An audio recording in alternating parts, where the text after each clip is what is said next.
Singapore covers an area of about 730 square kilometers, making it one of the smallest countries in the world. Located at the southern tip of Malaysia, it sits between the Johor Strait and the Singapore Strait, right on major global trade routes, a key reason for its success as a trading hub. Singapore has a population of about 6 million people in 2025, making it one of the most densely populated countries in the world. Around 74% of residents are ethnic Chinese, while 13% are Malay, 9% are Indian, and the rest belong to other ethnic groups. This rich mix of cultures gives Singapore its famous diversity in language, food, and traditions. When it comes to age distribution, 15% are children, 72% are of working age, and 13% are seniors aged 65 and over. Singapore's population is getting older, but the country handles it well with strong healthcare and housing systems. People here live long, about 84 years on average, one of the highest in the world. Religion in Singapore is incredibly diverse. Around 31% of people are Buddhist, 19% Christian, 15% Muslim, 8% Taoist, and 5% Hindu, while about 22% say they have no religion at all. This mix of faiths perfectly reflects Singapore's spirit of harmony, a place where temples, mosques, and churches often stand just steps away from each other. Singapore may be a tiny island nation, but its economy is anything but small. With a GDP of around 564 billion US dollars, Singapore ranks among the world's richest countries per capita, a global hub built on trade, finance, and innovation. Its success story begins with location. Sitting right at the crossroads of major sea routes, Singapore became one of the world's busiest ports. Every day, thousands of ships pass through its waters, connecting Asia to the rest of the world. Trade is the lifeblood of Singapore's economy. In 2024, the country exported goods worth 922 billion US dollars, making it the 7th largest exporter globally, while imports reached 786 billion, ranking 9th. Electronics, machinery, chemicals, and refined oil products make up the bulk of this trade. But Singapore isn't just about shipping and trade. It's a financial powerhouse, home to hundreds of global banks and investment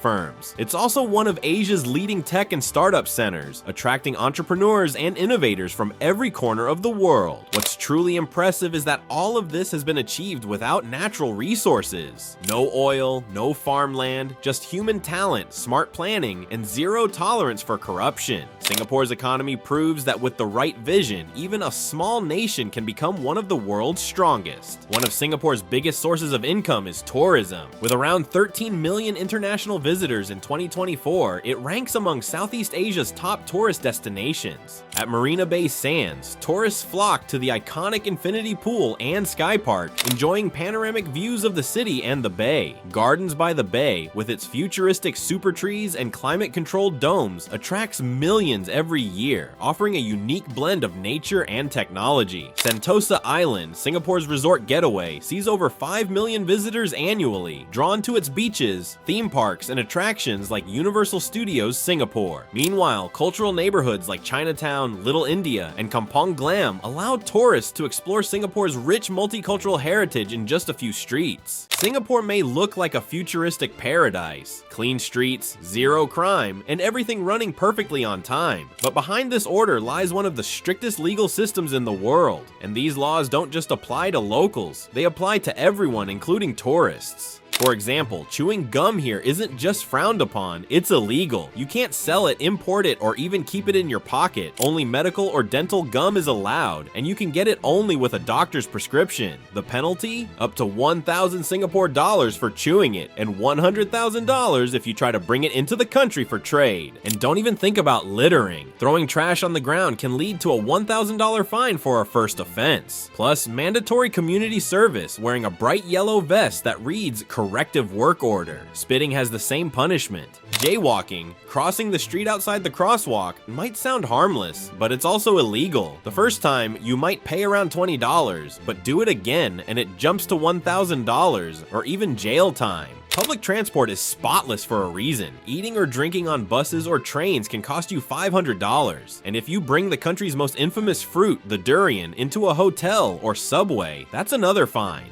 not for the fruit itself, but for its legendary smell. There are sensors in some elevators that detect urine. If someone tries to urinate inside, the doors lock automatically until police arrive. Forget to flush a public toilet, that's a $150 fine. And yes, even being naked inside your own home can be a crime. If someone outside can see you through a window, you could face up to 3 months in prison or a $2,000 fine. In Singapore, gossiping and spreading false information is also taken seriously. Making false claims or spreading fake news online can mean up to 10 years in prison. Playing loud or offensive music in public, or even performing without a permit, can also lead to jail time. Smoking is banned in most public places. Only certain designated spots are allowed. The fine? Up to $1,000. And if you're visiting, you can bring only one opened pack of cigarettes with you. Driving under the influence can result in fines of $2,000 to $10,000, a 12-month prison sentence, and a 2-year driving ban. Repeat offenders can face up to $20,000 in fines, 2 years in jail, and a 5-year ban from driving. Singapore is also one of the few countries in the world where drug trafficking is punishable by death, and even possessing drugs can lead to mandatory testing at the airport. If something illegal is found in your blood, you can go straight to prison. Some laws might sound unbelievable. Feeding pigeons, that's a $500 fine. Even vandalism can lead to prison and caning. Yes, physical punishment still exists here. In 1994, an American teenager named Michael Fay was sentenced to caning for vandalizing cars, and even the intervention of the US president couldn't stop it. In 2015, 2 German tourists were also caned for graffiti. Despite sounding extreme, these rules have turned Singapore into one of the cleanest, safest, and most disciplined nations on earth. You can leave your phone or wallet in a cafe, come back hours later, and find it exactly where you left it. So what about salaries in Singapore? Unlike many Western countries, Singapore doesn't have a fixed national minimum wage. Instead, wages are based on skill levels and industry standards. As of 2025, the median monthly income for full-time workers is around 5,800 Singapore dollars, while the average salary is roughly 6,100. Teachers usually earn around $4,500 a month. Engineers make about $6,000, and doctors or dentists can earn anywhere between $10,000 to $15,000. Lawyers typically make around $8,000, while office workers earn close to $5,000. Police officers take home about $4,000 a month, and people working in restaurants or hotels usually earn between $2,500 to $3,000. Software developers, depending on their experience, can make anywhere from $6,000 to $12,000. Unemployment is very low, just around 2%, making it one of the strongest job markets in the world. Most people work about 44 hours a week, and overtime pay is carefully regulated by law. Overall, salaries are high, but so is the cost of living. Still, for people who value safety, order, and opportunity, Singapore remains one of the best places in Asia to build a successful career.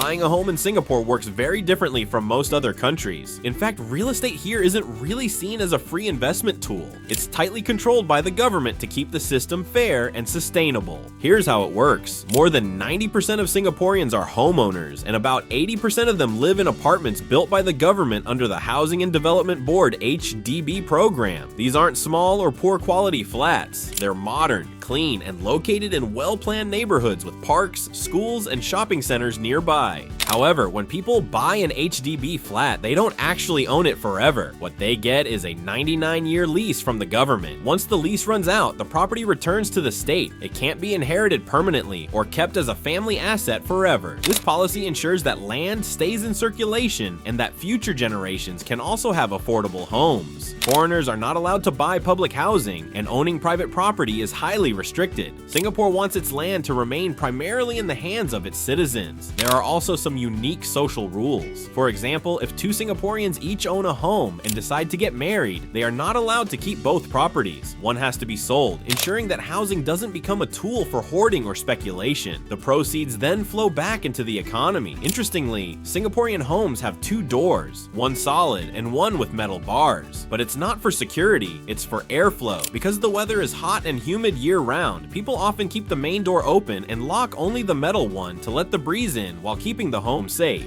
Singapore's housing model might seem strict, but it's one of the key reasons why there are no slums or poor neighborhoods in the country. Every residential area is well maintained, organized, and offers a good quality of life, a reflection of how seriously the government takes urban planning. When it comes to food, Singapore is simply on another level. This tiny country is a true food paradise. And trust me, it's impossible to go hungry here. What makes Singapore's food so special is its mix of cultures. You've got Chinese, Malay, Indian, and Western influences all coming together in one place. And the result? Pure magic. Let's start with the iconic dishes. Hainanese chicken rice. Simple, soft, flavorful. Often called Singapore's national dish, you'll find it everywhere, from fancy restaurants to hawker stalls. Then there's chili crab, messy but unbelievably delicious. Spicy, sweet, and tangy all at once. If you eat it once, you'll never forget it.